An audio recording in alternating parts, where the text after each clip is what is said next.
Julius! Oui. Non mais c'est une allergie, tu te sens bien? Quoi? Pourquoi t'as toutes ces bosses partout sur ta poitrine? Non mon vieux, t'es enflé, tu m'as l'air sur le point d'exploser! Allez tiens, couvre-toi, il y a des femmes et des enfants ici. De dos c'est pire! Je préfère le devant.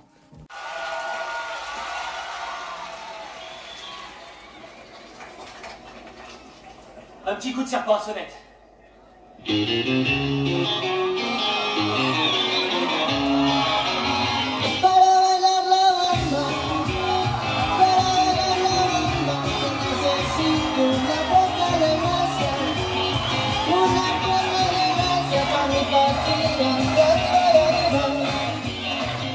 Bonjour à tous, bonjour à toutes, petite vidéo à chaque cachottre. Alors je sais pas, c'est peut-être la 108, mais franchement j'ai pas regardé du tout avant de faire la vidéo. J'avais un peu de temps, j'avais 5 minutes, enfin 5 minutes. C'est une expression 5 minutes, hein, on met pas 5 minutes pour faire une vidéo comme ça, on met bien 6 ou 7. Le temps de la vidéo. Donc je me suis dit que j'allais vous présenter quelques-uns de mes derniers achats. Alors ce film, justement, La Bamba. La Bamba, je sais pas comment vous en parler en fait. Ça a été un des premiers films que je suis allé voir au cinéma avec ma copine de l'époque. La Bamba, c'est un film de 87, hein, donc j'avais 13-14 ans. J'en ai de très bons souvenirs forcément, forcément. Mais il y a tout un contexte aussi à l'époque. Il y avait le top 50 hein, sur Canal+, et La Bamba, cette chanson issue de ce film, mais elle est restée des lustres et des lustres au top 50, hein, je pense à la place numéro 1 d'ailleurs. Donc ce film, hein, c'est l'histoire de Richie Valens, hein, qui est joué vraiment de façon géniale par Lou Diamond Phillips, hein, c'est vraiment un des rôles qui l'a propulsé, hein, il faut voir que le film a 30 ans. Donc vous imaginez bien que c'était vraiment ses débuts, ouais, c'est une histoire vraiment, c'est une biographie, on va dire, de ce chanteur, hein, Richard Valenzuela, qui a eu une carrière très courte. Je vais pas vous révéler la fin de ce film, mais bon, après c'est historique, hein, il suffit de regarder un petit peu et vous saurez ce qui lui est arrivé. Mais c'est vraiment une plongée dans les années 60 aux États-Unis, avec tout ce qu'il y a de clichés de l'époque, hein, certes, mais le racisme, les castes qui s'opposent, les riches, les pauvres, l'alcool, la prostitution. Enfin voilà quoi. Mais franchement, moi c'est un film que j'ai vachement bien aimé et il m'était complètement sorti de la tête depuis 30 ans, on va dire. Je l'avais jamais revu nulle part. Et là, quand je suis allé dans le Cash Converter et que je l'ai vu à 49 centimes, franchement, au début j'ai pris ça, je suis pas comme un gosse, hein, mais j'étais très content d'avoir trouvé ce film-là que j'avais complètement oublié et puis finalement une petite histoire assez sympa quoi. Donc La Bamba, premier film que je vous présente. Je vais revenir à du Blu-ray et ensuite je vous remontrerai du DVD. Je trouve que la qualité pour un DVD comme ça, elle est très bonne. On va pas relancer le débat. Et donc, un film que j'ai chopé, là, c'était au Cash Express et j'étais super content aussi parce que j'avais revendu, je crois, Des Mineurs, voilà, en Blu-ray. Ils prennent ça une misère quand même, hein, je crois que c'était 2,50 ou une connerie comme ça. J'avais cumulé quelques points, enfin bref. Et donc Atomic Blonde m'est revenu à 5,90 €. Alors je suis très content de l'avoir chopé parce que j'ai hésité un moment à le prendre en steelbook et tout ça quand il était en 25 €, je crois, un truc comme ça. Puis je l'ai pas pris parce qu'à un moment il faut faire des choix et j'avais dit ouais, quand il sera dans une offre sympa, je le prendrai. J'adore Charlize Theron et James McAvoy et je sais aussi qu'il y a John Goodman dedans. Quand je l'ai vu à ce prix-là, forcément, j'ai pas hésité. Je suis très content, hein, réalisé par le réalisateur de John Wick.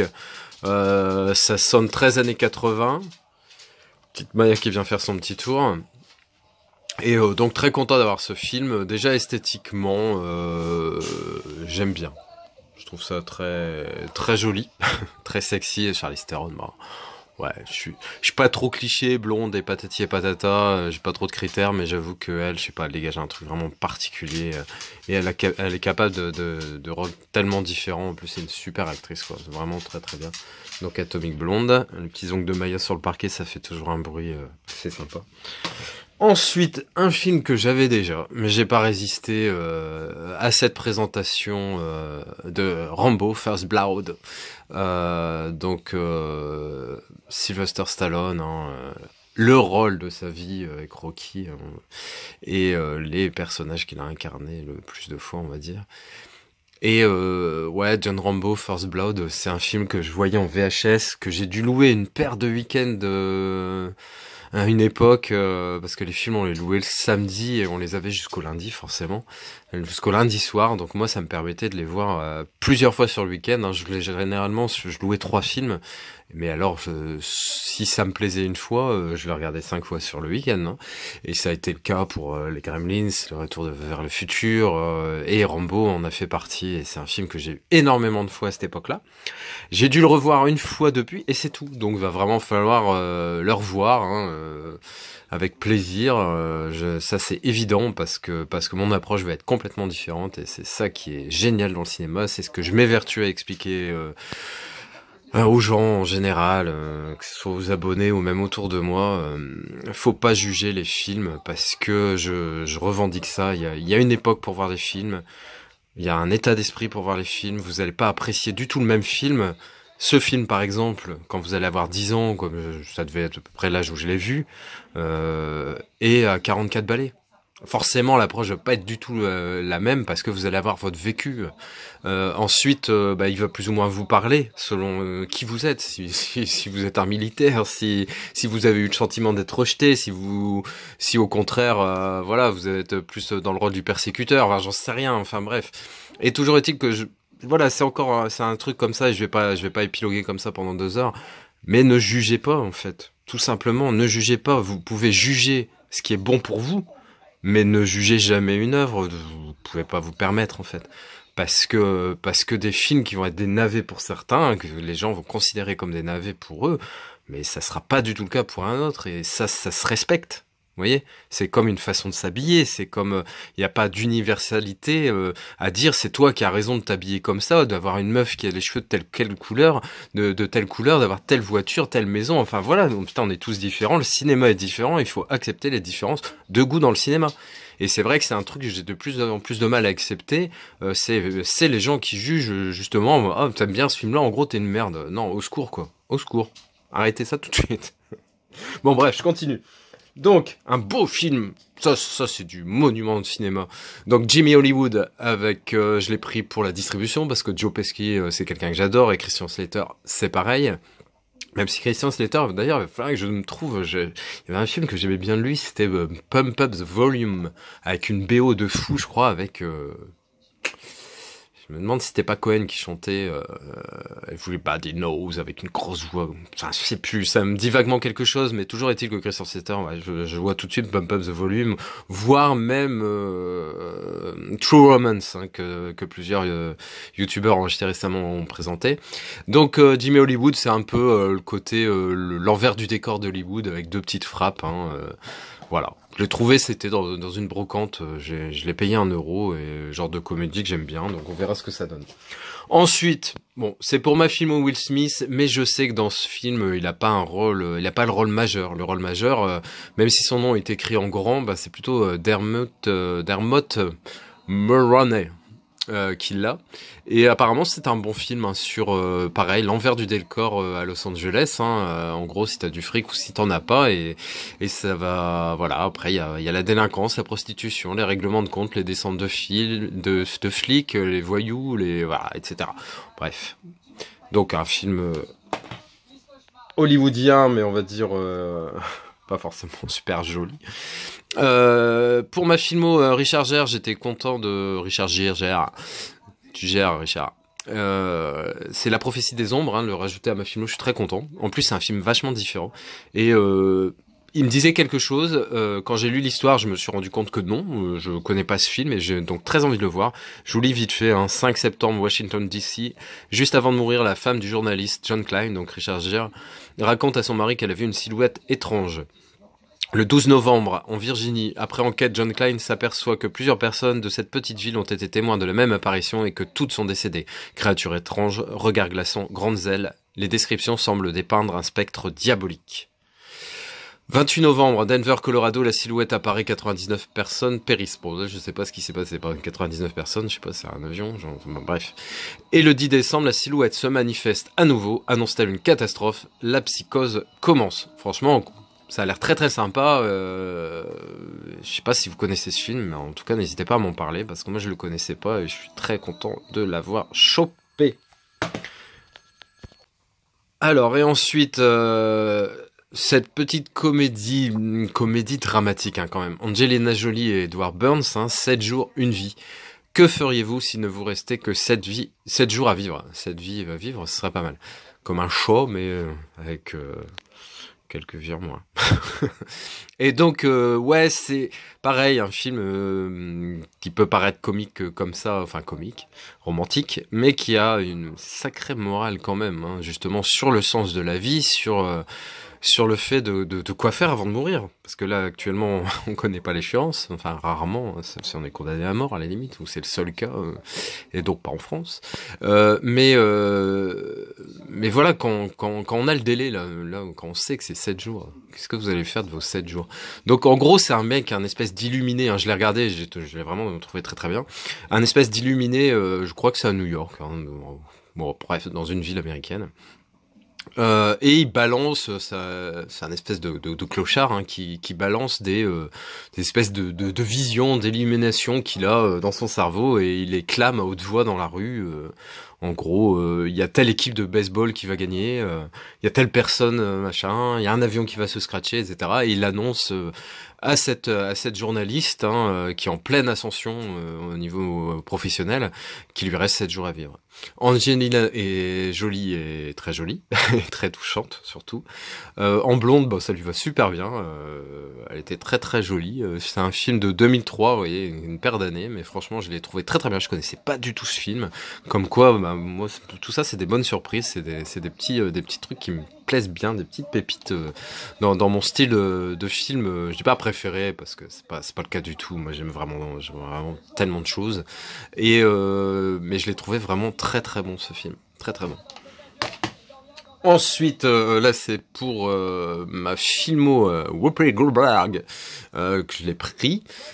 Sac d'embrouille, une comédie policière par le scénariste de 6 jours 7 nuits que j'avais adoré avec Harrison Ford. Et là ouais, l'histoire ça a l'air bien marrant. En gros c'est des gangsters qui essayent de faire passer de l'argent en avion et il y a quelqu'un qui les balance et donc ils cachent l'argent dans une autre mallette et la mallette ben voilà elle passe de main en main et les méchants essayent de récupérer l'argent. Un grand classique, mais une comédie bien sympa, efficace. Ensuite, j'ai un petit steelbook à vous présenter. Je vous avais dit, si je le tenais à l'endroit, ça serait mieux. Je vous avais dit que j'avais acheté plusieurs Tim Burton. Hein. Je vous ai présenté la dernière fois, c'était Les Noces funèbres.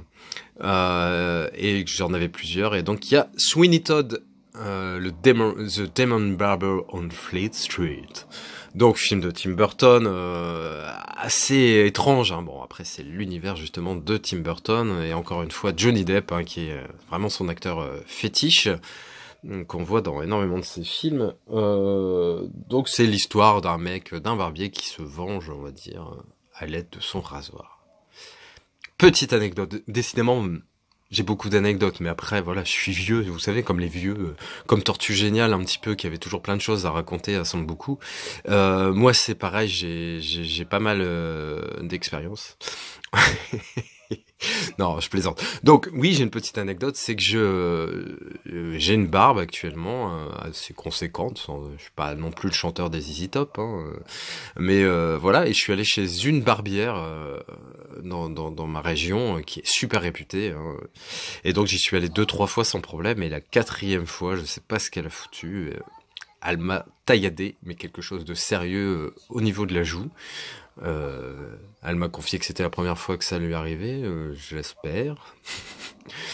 C'était bon, pas au point de me faire recoudre, mais ça a été vraiment très dur à faire arrêter de saigner. Et j'ai une cicatrice. Voilà, c'était pour la petite anecdote. Pourquoi le barbier avec son rasoir droit, était ensanglanté. Ouais, ça me fait penser un petit peu à ce qui m'est arrivé aussi. Bon. S'il m'est arrivé la même chose sur la carotide au niveau de la gorge, peut-être que je serais pas en train de faire cette vidéo. Hein? Deux derniers films à vous présenter, c'est les Jack Mesrine. Donc il y en a qui disent Mesrine. Bon, moi, j'ai toujours dit Mesrine, mais tu te prends pour Mesrine. Enfin bref. Donc l'instinct de mort est l'ennemi public numéro 1. J'ai vu l'instinct de mort il y a quelques temps, au moment plus ou moins de sa sortie. Ça m'avait pas subjugué, enchanté. Pourtant, c'est quand même une plongée dans le monde des gangsters et des policiers dans les années 70 en France, et je trouve que c'est un intérêt. En plus, c'est un très bon film et une histoire quasi vraie. Il y a forcément quelques détails près. On touche jamais complètement la vérité, parce que je pense que même les flics n'ont pas tout su sur lui. Donc voilà, franchement un film qui m'a l'air très très sympa, avec entre autres je sais qu'il y a Depardieu, Gilles Lelouch, Cécile de France. Donc je suis content d'avoir chopé les deux en DVD, c'est très bien. Ils sont neufs, ils sont nickel, et je les ai eus pour 3 € les deux, donc je suis très très content. Donc voilà, Vincent Cassel, qui est pas mon acteur pareil fétiche, mais là je vais redonner une chance à ce duo de films, et je pense que c'est le bon moment pour le voir. Voilà. Écoutez, j'espère que cette petite vidéo vous a plu. N'hésitez pas à commenter et à vous abonner si ce n'est déjà fait. Vous voyez le mec avec la caméra, là on dirait qu'il a des oreilles de Mickey. Allez, salut, ciao.